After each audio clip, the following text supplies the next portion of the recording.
जकरिया अध्याय 4 के वचन 6 में लिखा हुआ है, न तो बल से न शक्ति से परंतु मेरी आत्मा के द्वारा होगा, सेनाओं के यहोवा का यही वचन है। आमीन।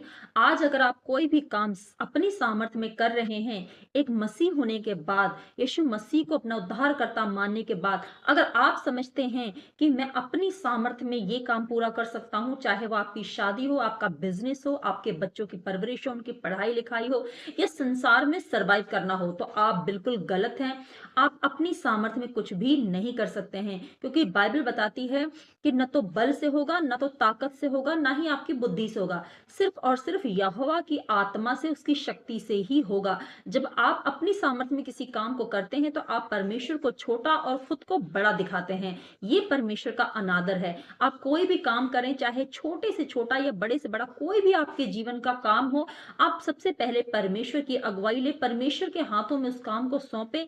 आप परमेश्वर से प्रार्थना करें कि हे प्रभु संसार के रचयिता, मैं तो बहुत ही कीड़े के समान एक मनुष्य हूं, मैं छोटा हूं, मैं कुछ भी नहीं कर सकता हूं अपनी सामर्थ्य में, मुझे तेरी सामर्थ्य की, तेरी अगुवाई की जरूरत है। परमेश्वर मेरी मदद कर। तो जो काम आप नहीं कर पा रहे हैं, या जो काम आप मुश्किलों से गुजर के कर रहे हैं, जब आप परमेश्वर की सामर्थ्य और अगुवाई को मांगते हैं, तो वो मुश्किल भरा काम बहुत ही आसानी से, स्मूथली आपके जीवन में पूरा होता है, और आपको ज्यादा एफर्ट लगाने की जरूरत नहीं होती है, क्योंकि जब परमेश्वर का बल उतरता है, तो मनुष्यों की ताकत छोटी पड़ जाती है। हालेलुया। तो आप कोई भी काम करें, परमेश्वर के बल और सामर्थ्य से होकर करें। आमीन। God bless you all.